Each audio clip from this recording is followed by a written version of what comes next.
ભરૂચ પાલેજ માર્ગ પર ભૂખી ખાડીમાંથી અજગરનું રેસ્ક્યુ વિભાગે માછલી પકડવાની જાળમાંથી અજગરને બચાવ્યું. ભરૂચના પાલેજ માર્ગ પર આવેલા પરિયેજ ગામની સીમમાં એક અજગરને માછલી પકડવાની જાળમાંથી બચાવી લેવામાં આવ્યો છે. ભરૂચ વન વિભાગના કર્મચારીઓએ ભારે જહેમત બાદ આ અજગરનું સફળતાપૂર્વક રેસ્ક્યુ ઓપરેશન પાર પાડ્યું હતું.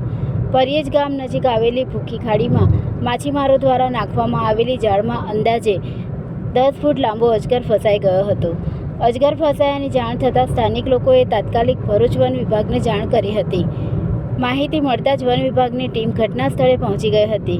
વન કર્મચારીઓએ અજગરને સુરક્ષિત બહાર કાઢવા માટે રેસ્ક્યુ ઓપરેશન શરૂ કર્યું હતું. અજગર જાળમાં ગૂંચવાઈ ગયો હોવાથી તેને બહાર કાઢવામાં મુશ્કેલી પડી હતી, પરંતુ વન વિભાગની ટીમે ધીરજ અને કુશળતાપૂર્વક કામગીરી કરીને અજગર જાળમાંથી મુક્ત કરાવ્યો હતો. રેસ્ક્યુ બાદ અજગરની તબીબી તપાસ કરવામાં આવી હતી અને તેને સુરક્ષિત રીતે કુદરતી વાતાવરણમાં છોડી મૂકવામાં આવ્યો હતો. આ ઘટનાથી સ્થાનિકોમાં કુતૂહલ સાથે રાહતની લાગણી જોવા મળી હતી, કેમ કે અજગરની હાજરીથી થોડી દહેશત ફેલાઈ હતી. વન વિભાગની સરાહનીય કામગીરીને કારણે વન્યજીવનો જીવ બચી ગયો હતો.